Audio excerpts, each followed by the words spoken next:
O milagre que quebrou o silêncio, a vitória de Eduardo na Igreja Universal. Eduardo sempre foi um homem de poucas palavras. Não por timidez, mas porque desde criança, uma sombra o acompanhava, a gagueira. Não era aquela hesitação comum ao falar. Era um bloqueio doloroso, como se as palavras ficassem presas em sua garganta, sufocando-o a cada tentativa de se expressar. Aos 32 anos, o problema havia se agravado.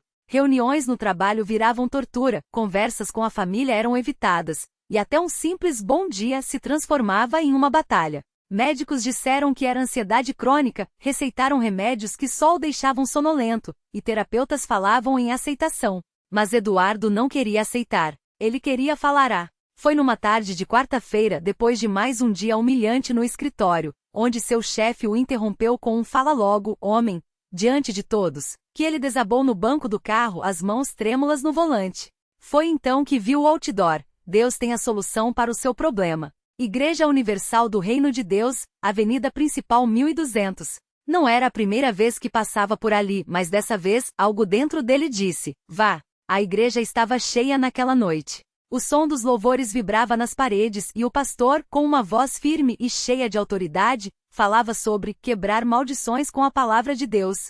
Eduardo sentou-se no fundo, envergonhado, mas quando o pastor pediu que quem tivesse um pedido urgente se levantasse para a oração, seus pés obedeceram antes que a mente pudesse recusar. Uma obreira se aproximou, colocou a mão em seu ombro e perguntou: filho, o que você precisa? As palavras engasgaram como sempre, mas ele conseguiu balbuciar: eu não consigo falar. A mulher sorriu como se já soubesse e o levou até a frente, onde o pastor o recebeu com um abraço forte. Isso aqui é obra do inimigo, mas hoje isso acaba, declarou o pastor, ungindo a testa de Eduardo com óleo enquanto a congregação começava a clamar em oração. Em nome de Jesus, quebra-se essa maldição de silêncios.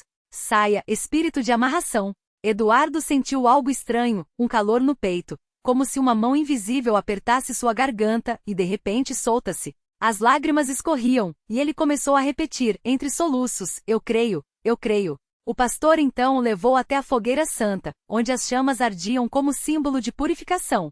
Joga nesse fogo tudo que te prende, ordenou. Eduardo escreveu num papel: minha gagueira, minha vergonha, meu medo, e o atirou nas labaredas.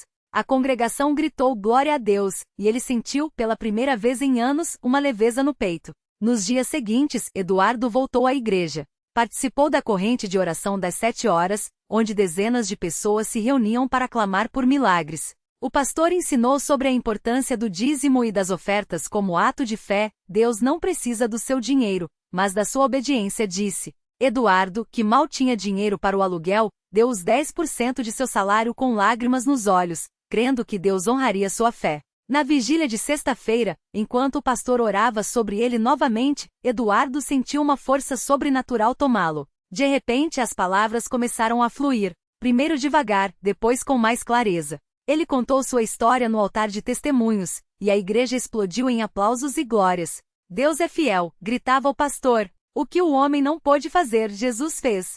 O milagre não foi instantâneo como num passe de mágica, foi um processo. Eduardo ainda tropeçava em algumas sílabas, mas agora falava. No trabalho, surpreendeu a todos liderando uma apresentação. Em casa, sua mãe chorou ao ouvi-lo rezar em voz alta pela primeira vez. Ele se tornou um obreiro voluntário, ajudando outros que chegavam quebrados à igreja, sempre compartilhando. Deus não desiste de ninguém. Se ele fez por mim, faz por você. A lição que Eduardo aprendeu não foi só sobre a cura, mas sobre a fé que age. Muitos oram, mas não obedecem. Eu poderia ter desistido, mas a Igreja Universal me ensinou. A vitória vem quando você faz a sua parte, ora, jejuar, dízima, crê e não desiste. Deus não falha, mas Ele quer ver se nós confiamos nele até o fim. Hoje, quando Eduardo sobe ao púlpito para dar seu testemunho, sua voz não é perfeita, mas é livre. E isso, para ele, é o maior milagre. Antes, eu era prisioneiro das minhas palavras. Agora sou prisioneiro de Cristo. E essa é a melhor prisão que existe. A vida de Eduardo mudou tanto que até os médicos que o tratavam por anos ficaram impressionados. Um deles, que sempre tinha sido cético, o chamou para um exame de rotina e, ao ver os resultados, balançou a cabeça incrédulo. Isso não faz sentido. Os seus exames estão normais. Não há mais sinais de lesão nas cordas vocais. Como isso aconteceu? Eduardo sorriu e respondeu com calma: doutor, o senhor cuida do corpo, mas Deus cuida do impossível. A notícia do milagre se espalhou rápido. Pessoas que o conheciam antes, que viam sua luta e sua vergonha, agora o procuravam para ouvir sua história. Muitos que antes riam ou ignoravam sua fé começaram a questionar: se Deus fez isso por ele, será que pode fazer por mim também? E Eduardo, com a mesma paciência de quem já esteve no lugar deles, respondia: não é questão de se Deus pode. É questão de você deixar ele agir. Um dia, uma mulher chamada Marisa chegou à igreja arrastando os pés, com o rosto marcado pelo desespero. Ela carregava um laudo médico: câncer em estágio avançado. Os médicos tinham dado poucas semanas de vida. Quando viu Eduardo no altar, contando como Deus havia restaurado sua voz, algo dentro dela se mexeu. Depois do culto, ela se aproximou tremendo. O Senhor acha que ainda tem esperança para mim? Eduardo segurou suas mãos, olhando nos seus olhos cheios de lágrimas, e disse com firmeza: enquanto houver fé, há esperança. E enquanto houver Deus, há milagre. Ele a levou até o pastor, que orou por ela com autoridade. Marisa começou a frequentar as reuniões de terça-feira, participando das campanhas, jejuando e crendo contra toda lógica. Os dias passaram, e para surpresa de todos, seus exames começaram a melhorar. Primeiro, os médicos disseram que era uma remissão inesperada. Depois que o tumor havia diminuído. Até que meses depois, o veredicto final: não há mais sinais da doença. Marisa chorou no altar, abraçada a Eduardo, que também não conseguia segurar as lágrimas. Você viu? Deus não escolhe quem vai abençoar. Ele escolhe quem quer ser abençoado. Mas o impacto de Eduardo não parou por aí. Seu testemunho começou a ser compartilhado em outras congregações, e até em programas de rádio da Igreja Universal. Homens e mulheres que se sentiam derrotados por doenças, vícios, dívidas ou solidão, encontravam nele uma prova viva de que Deus não se importa com o tamanho do problema, mas com o tamanho da fé. Certa vez, um jovem viciado em drogas chegou à igreja depois de ouvir o testemunho de Eduardo no rádio. Ele estava sujo, cheirando a álcool, e mal conseguia ficar em pé. Eu não aguento mais, ele murmurou, caindo de joelhos. Eduardo se ajoelhou ao seu lado e disse: eu também não aguentava. Mas Deus aguenta por nós. Você quer ser livre? O rapaz assentiu, e ali mesmo, entre lágrimas e orações, começou sua jornada de libertação. Hoje ele é um obreiro, assim como Eduardo, ajudando outros a saírem das mesmas trevas que quase o destruíram. Eduardo aprendeu que o milagre não era só para ele. Era uma semente. Toda vez que alguém se aproximava dele depois dos cultos para dizer sua história me deu força, ele sentia o coração arder. Deus não me curou só para eu ficar bem. Ele me curou para eu ser um sinal de que ele ainda opera milagres hoje.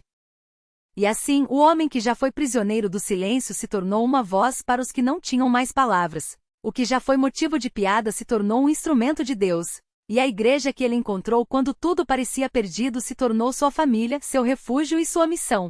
Porque no final, o maior milagre não foi apenas a cura da sua voz. Foi a descoberta de que quando Deus toca uma vida, ele não a toca só para mudar ela, mas para mudar muitas através dela. E isso, Eduardo sabe, é só o começo. Eduardo não imaginava como aquelas palavras se cumpririam tão rápido. Uma tarde, enquanto ajudava a organizar as cadeiras do templo após o culto, uma mulher se aproximou com os olhos cheios de lágrimas. Era Dona Maria, uma senhora que frequentava a Universal há anos, mas que nunca tinha se aberto com ninguém. Com voz trêmula, ela contou que há 3 meses havia perdido o filho em um acidente de moto. Desde então não conseguia nem chorar. Só sentia um vazio que a sufocava. Pastor falou hoje sobre a dor que vira testemunho, e eu lembrei de você, ela disse, apertando o braço de Eduardo. Se Deus curou sua voz, será que ele pode curar meu coração? Eduardo não teve dúvidas. Na mesma hora ele a levou até o altar, onde os dois se ajoelharam. Não usou palavras bonitas ou sermões, apenas compartilhou o que sabia, que Deus não abandona ninguém no meio da dor. Enquanto oravam, algo inesperado aconteceu. Dona Maria começou a soluçar, não de tristeza, mas de alívio, como se uma represa tivesse se rompido dentro dela. Quando se levantou, seu rosto estava diferente. Não era que a saudade tinha sumido, mas era como se ela finalmente pudesse respirar novamente. Eu sinto que vou conseguir viver com essa dor, ela murmurou. Eduardo soube na hora. Aquele era o primeiro fruto da semente que Deus havia plantado nele. Os dias seguintes foram uma corrente de milagres pequenos, mas profundos. Um jovem que chegava arrasado por causa das drogas e saía do culto com os olhos brilhando de esperança. Um casal à beira do divórcio que, depois de uma oração com Eduardo, decidiu dar mais uma chance ao amor. Cada história era como um eco da sua própria transformação, provas de que Deus não trabalha sozinho, mas através daqueles que se deixam usar. Até que um domingo, durante o culto da família, Eduardo notou um menino de uns 10 anos sentado sozinho nos fundos do templo. O garoto, magro e de olhar desconfiado, se chamava Lucas. Ele tinha uma cicatriz no rosto e uma dificuldade para falar que fazia as outras crianças zombarem dele na escola. Eduardo se aproximou e sem pressa começou a conversar. Descobriu que Lucas morava com a avó, que o pai havia abandonado a família e que a mãe, viciada, estava nas ruas. Eles dizem que eu sou burro porque não falo direito, o menino confessou baixando a cabeça. Eduardo se ajoelhou na frente dele e com calma disse: "Sabe de uma coisa? Eu também já tive vergonha da minha voz. Mas Deus não olha para o que a gente não consegue fazer. Ele olha para o que a gente pode ser." Então fez algo que surpreendeu a todos. Convidou Lucas para subir ao púlpito na próxima reunião de jovens. "Você não precisa falar perfeito. Só precisa falar com o coração", ele disse. No dia marcado, o templo lotou. Muitos vieram só para ver o menino que não falava direito no altar. Mas quando Lucas abriu a boca, algo sobrenatural aconteceu. Suas palavras saíram firmes, claras, como se uma mão invisível tivesse ajustado cada sílaba. Ele contou sua história com uma simplicidade que comoveu até os mais duros. No final, não havia um olho seco na plateia. E quando a avó de Lucas correu para abraçá-lo, chorando, Eduardo soube. Aquele não era apenas mais um milagre. Era a confirmação de que Deus estava multiplicando o que havia feito nele. Hoje Eduardo não é mais só um homem com uma voz restaurada. Ele é um dos líderes do grupo de oração da Universal, onde ensina outras pessoas a enxergarem suas lutas como oportunidades para Deus agir. Dona Maria agora ajuda no ministério de aconselhamento. Lucas, que antes era motivo de piada, hoje prega para outros jovens com uma unção que surpreende até os pastores.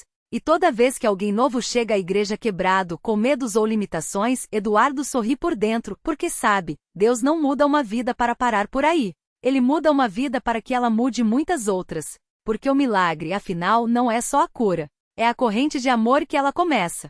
E na Universal, Eduardo aprendeu que quando Deus escreve uma história, ele nunca termina em um ponto final, sempre em reticências, como um convite para que mais vidas se juntem a ela. E foi assim que a história de Eduardo se tornou um farol para quem ainda caminhava no escuro. Um dia, uma mulher chamada Ana chegou à igreja arrastando não só o corpo cansado, mas uma dor que parecia não ter nome. Ela tinha perdido o filho em um acidente há 3 anos e desde então, vivia como se estivesse enterrada junto com ele. Os médicos diziam que era depressão, os amigos diziam que era falta de força, mas Ana sabia que era algo mais profundo, uma ferida na alma que nenhum remédio conseguia alcançar. Foi numa terça-feira de jejum que ela ouviu Eduardo testemunhar. Não foram as palavras bonitas que a tocaram, mas a maneira como ele falava dos seus próprios tombos, sem vergonha, como quem sabe que as cicatrizes são mapas da vitória de Deus. Quando o pastor fez o chamado para a oração, Ana hesitou. Já tinha ouvido falar de cura interior em outros lugares, mas sempre saía com a mesma dor, só um pouco mais escondida. Dessa vez, porém, algo a puxou para frente. Talvez fosse o jeito como Eduardo olhou nos seus olhos e disse baixinho: "Deus não desiste de ninguém, nem de você."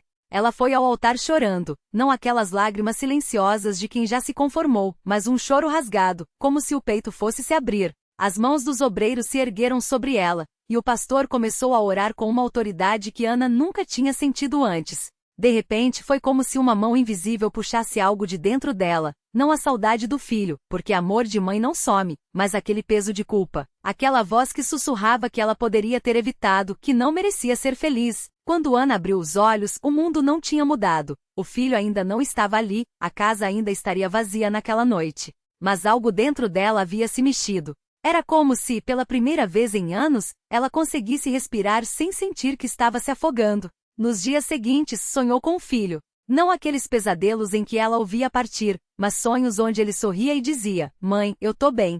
Agora vive." Ana acordava com uma paz que não entendia, mas não questionava mais.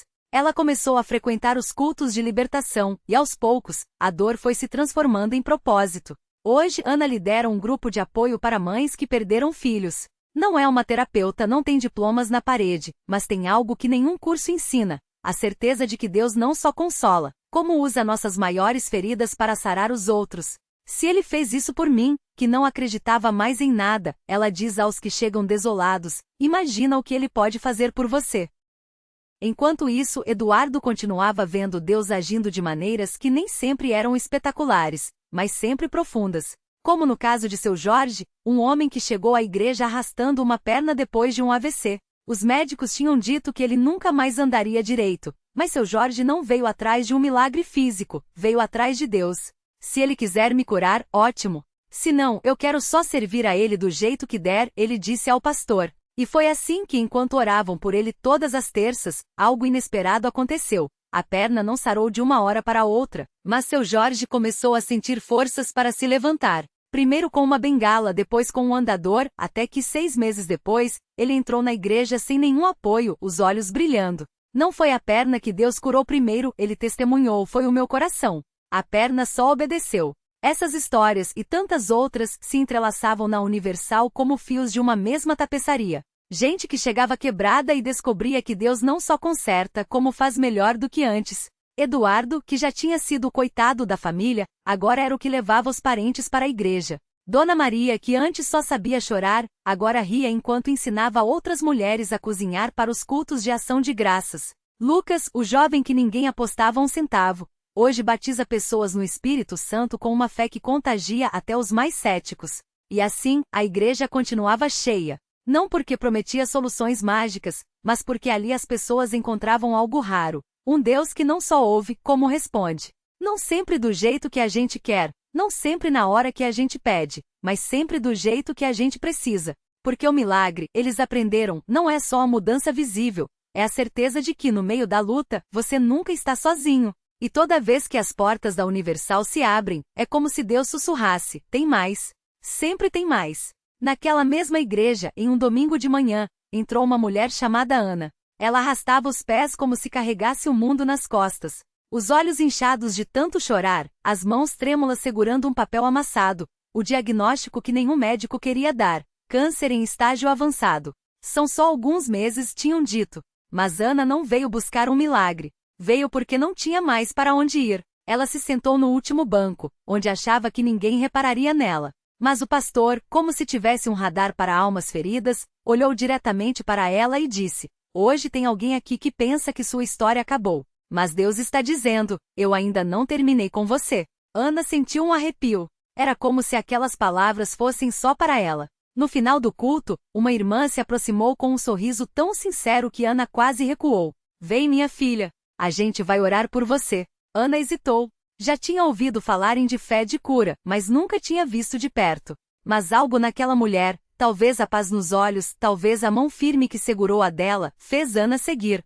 Dentro da sala de oração, não houve gritos nem espetáculo. Só pessoas de joelhos, falando com Deus como quem fala com um pai. Quando impuseram as mãos sobre Ana, ela sentiu algo estranho. Não foi uma dor que sumiu na hora, não foi um tumor que desapareceu como mágica. Foi uma certeza. Uma voz dentro dela dizendo: você vai ver seus filhos crescerem. Ana voltou toda semana. Às vezes chorando, às vezes duvidando, mas sempre voltando. Os médicos espantados começaram a notar melhoras que não tinham explicação. Remissão espontânea, disseram. Mas Ana sabia, não era espontâneo. Era a resposta. Hoje, 5 anos depois, Ana está ali na frente da igreja, não mais como uma mulher à beira do desespero, mas como uma das que estende a mão para quem chega quebrado. Ela conta sua história sem vergonha, mostrando as cicatrizes como provas de que Deus não só cura, como transforma o que era para ser fim em um novo começo.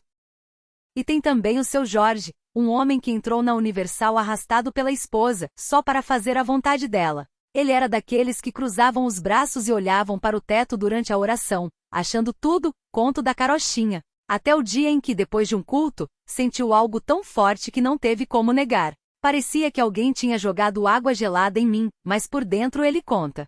Na mesma hora, uma memória que o atormentava há anos, um erro do passado que o fazia se sentir indigno, simplesmente perdeu o poder. Não sumiu da cabeça, mas sumiu a culpa. Foi como se Deus dissesse: isso já era. Agora você é novo.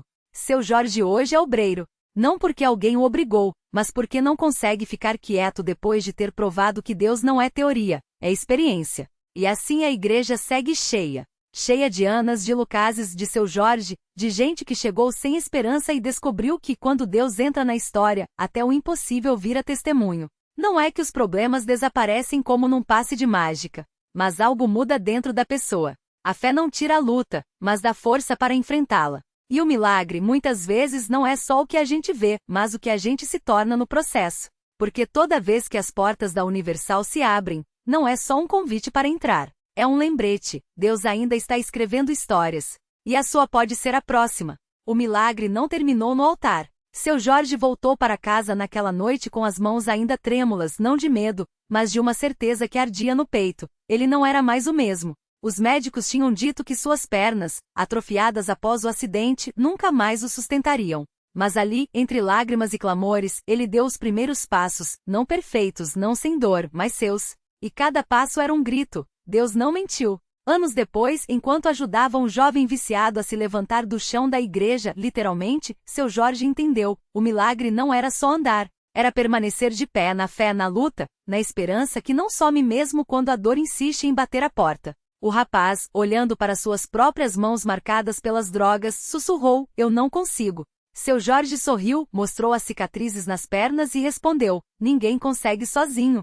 Mas ele pode. A reflexão que fica é esta. Deus não promete um caminho sem pedras, mas promete ser a pedra onde pisamos quando tudo mais desaba. O milagre de seu Jorge não foi a cura instantânea, embora ela tenha vindo, mas a transformação de um homem que aprendeu a ver suas fraquezas como lugar onde a graça de Deus se exibe. Porque fé não é a ausência de tempestades, é a certeza de que há um no barco conosco, mesmo quando as ondas rugem. A lição? Deixe Deus reescrever sua história. Talvez você tenha chegado aqui quebrado, como seu Jorge, ou como a Ana que chorava no fundo do templo, ou Lucas que não via saída para as dívidas. Mas se Deus ainda está escrevendo histórias, a sua não acabou. Ele não apaga o passado, ele o redime. E o impossível que você carrega hoje pode ser o testemunho que libertará alguém amanhã. As portas da igreja se fecham ao final do culto, mas a história de fé? Essa continua. E a sua próxima página pode começar agora.